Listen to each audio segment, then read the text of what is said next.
Jadi pada soal ini pertanyaannya adalah persamaan dan perbedaan dari amilum dengan selulosa.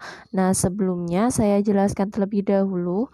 Jadi, amilum dan selulosa ini sama-sama merupakan karbohidrat atau gula, di mana kalau amilum ini dapat disebut juga dengan pati, yang mana amilum merupakan sumber karbohidrat yang penting yang terbentuk dari proses fotosintesis tumbuhan.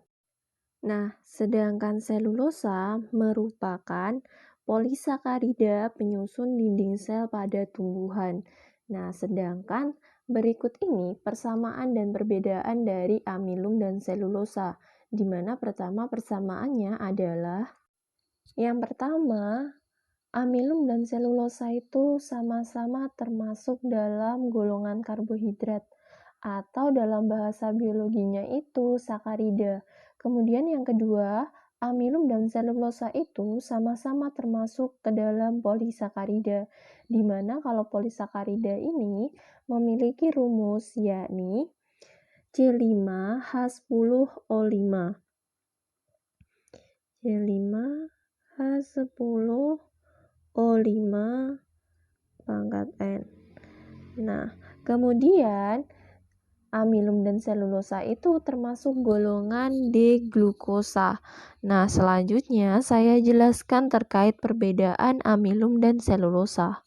Nah, jadi yang pertama itu perbedaan berdasarkan formula kimianya, di mana kalau amilum itu kan merupakan polimer karbohidrat yang mana berbentuk helix linier yang terbuat dari unit alfa D glukosa.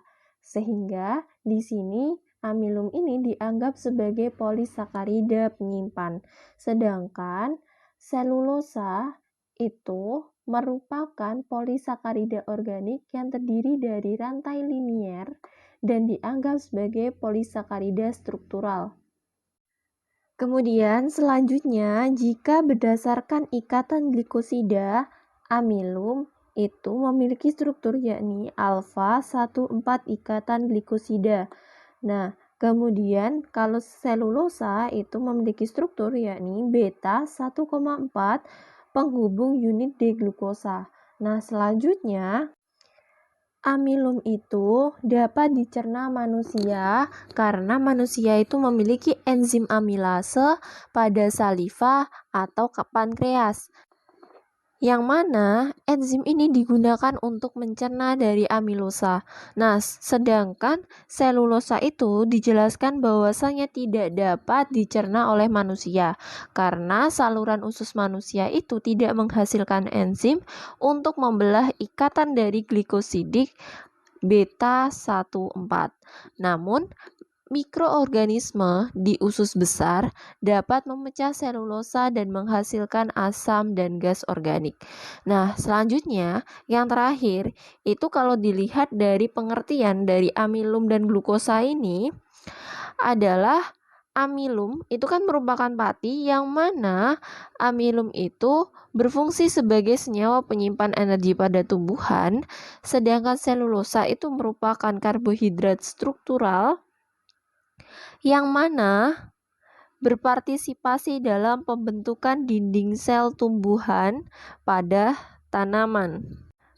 Nah, jadi itu merupakan penjelasan terkait persamaan dan perbedaan dari amilum dan selulosa.